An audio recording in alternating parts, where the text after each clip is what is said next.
Amma ba'du. Saudaraku, para alim ulama dan seluruh sidang Jumat yang dimuliakan oleh Allah Subhanahu wa taala, insyaallah. Mari kita berusaha terus untuk meningkatkan amal dan takwa kita kepada Allah Subhanahu wa taala ini selalu.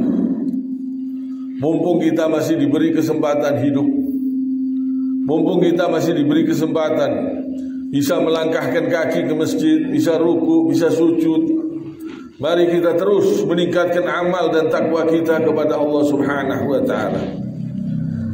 Jangan sampai kita terpengaruh dengan orang-orang munafik. Jangan sampai kita terpengaruh dengan orang-orang yang benci kepada Islam. Jangan sampai kita terpengaruh dengan orang-orang yang benci kepada Al-Quran, yang benci kepada Nabi SAW. Jangan sampai kita terpengaruh dengan orang-orang yang benci kepada Allah Subhanahu wa ta'ala.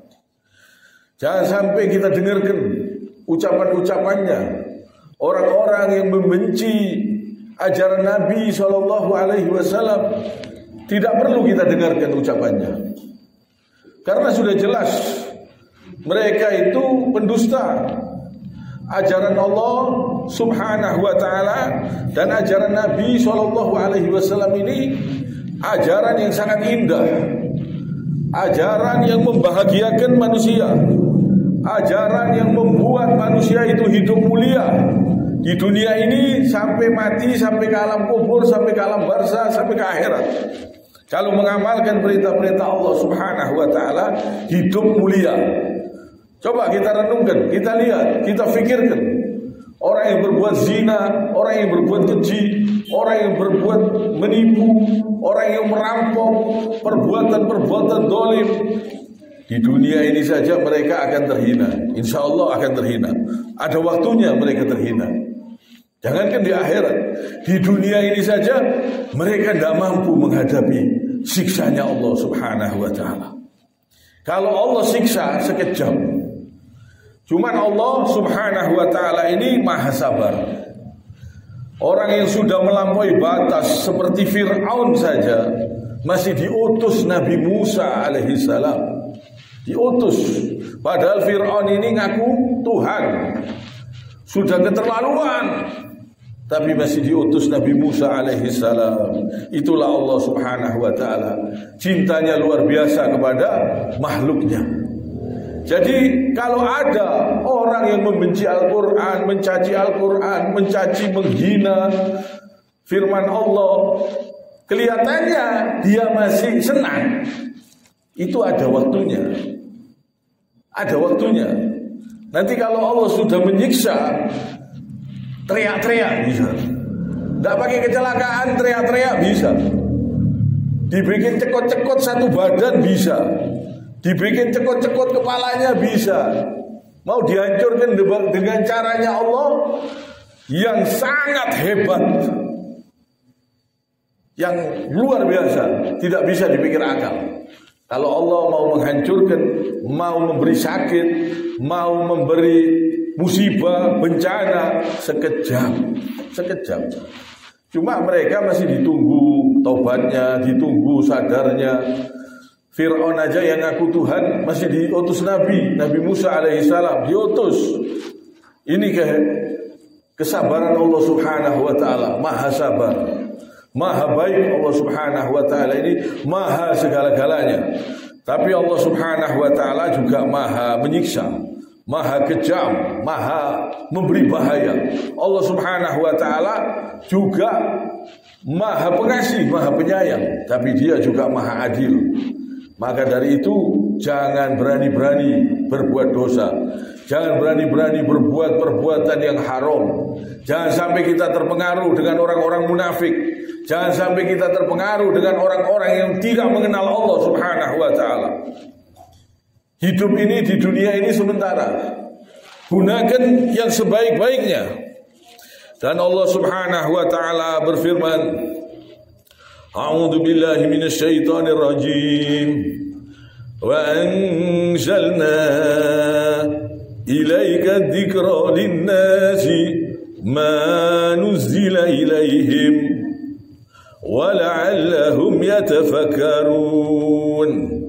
Yang artinya, dan kami turunkan kepadamu hai Muhammad kitab Al-Quran agar kamu dapat menerangkan kepada para manusia apa yang telah diturunkan kepada mereka dan agar mereka dapat berfikir. Ini di dalam surat An-Nahl ayat 44. Jadi apa yang diturunkan oleh Allah Subhanahu wa taala ini supaya kita berfikir. Semua perintah Allah ini indah. Semua perintah Allah ini membahagiakan, mengatur kehidupan kita supaya tidak berbuat zalim, supaya tidak saling membunuh, supaya tidak saling merampok, supaya tidak saling menghina dan lain-lain. Perbuatan-perbuatan keji ini dilarang oleh Allah Subhanahu wa taala. Sangat indah Al-Qur'an ini. Jadi kalau ada orang yang benci kepada Al-Qur'an, berarti orang itu tidak beres. Berarti orang itu tidak beres. Allah Subhanahu wa taala sangat cinta, sangat sayang, sehingga Allah turunkan Al-Qur'an. Allah Subhanahu wa taala utus nabi supaya tidak ada orang yang berbuat keji, supaya tidak ada orang yang saling mendolimi, supaya tidak ada orang yang berbuat perbuatan yang haram, yang melanggar aturan Allah, yang membinasakan dirinya, yang menghancurkan dirinya. Orang minum homer, mabuk, bisa merusak badannya, bisa merusak otaknya, bisa merusak pikirannya. Orang berbuat semua yang dilarang oleh Allah Subhanahu wa taala itu pasti membahayakan.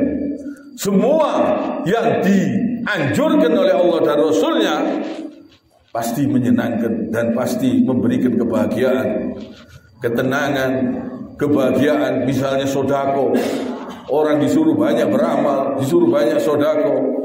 Ini bisa mendatangkan ketenangan, bisa mendatangkan kesenangan dalam hati. Orang yang menerima juga senang, orang yang berbuat baik juga senang. Jadi perintah-perintah Allah ini selalu banyak manfaatnya, selalu keindahan.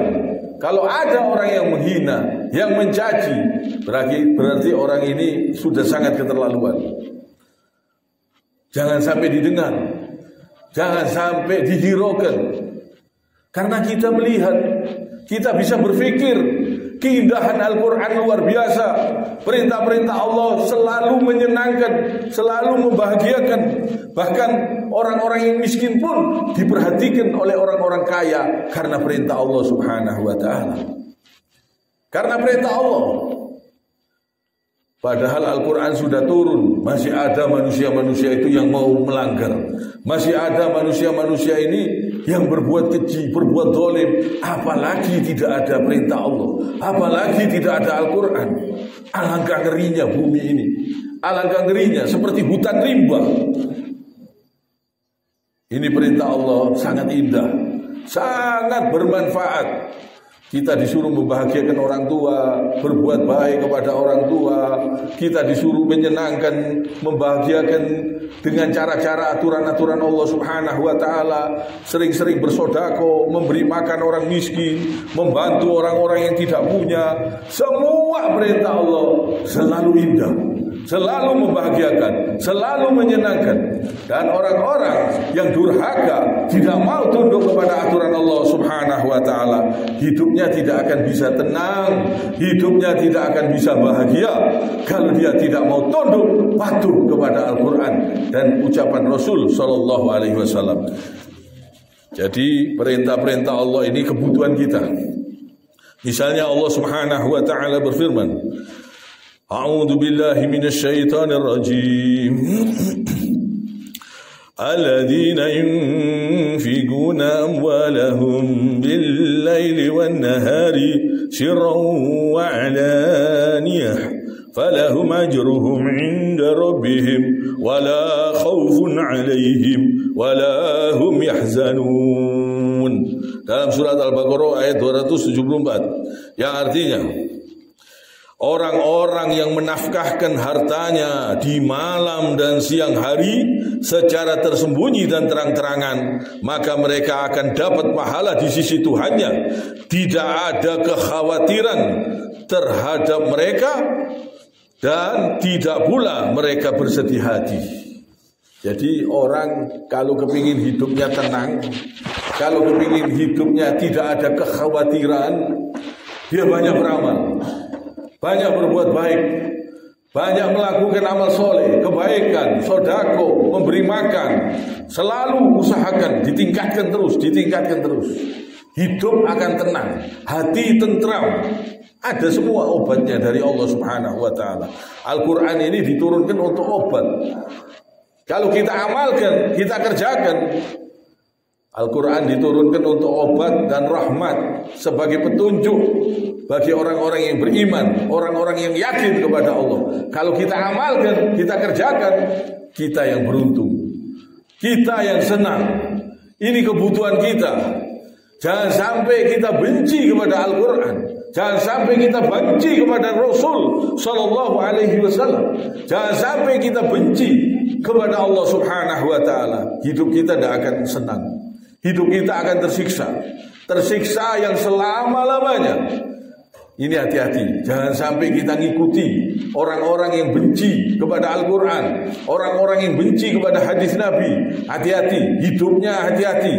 Sengsara akan sengsara, dan sengsara yang selama-lamanya. Sengsara di dunia saja tidak kuat, tidak mampu, apalagi sengsara yang selama-lamanya sampai di alam kubur, sampai ke akhirat. Jangan sampai. Semoga kita dalam lindungan Allah Subhanahu wa ta'ala. Semoga kita ini betul-betul dan anak keturunan kita dijadikan hamba Allah yang taat, yang tunduk patuh selalu kepada perintah-perintah Allah, dan dijauhkan dari segala gangguan dan godaan setan selalu. Semoga kita tidak sampai merasakan sengsara di dunia maupun di akhirat. Maka dari itu mari kita bertakwa kepada Allah Subhanahu wa ta'ala dengan takwa yang sebenar-benarnya takwa. Jangan sampai kita melanggar, jangan sampai kita durhaka kepada aturan-aturan Allah Subhanahu wa ta'ala. Jangan sampai kita membenci. Kita ini lemah, kita ini tidak mampu menghadapi siksanya Allah, tidak kuat, tidak mampu kita. Siksanya Allah sangat pedih.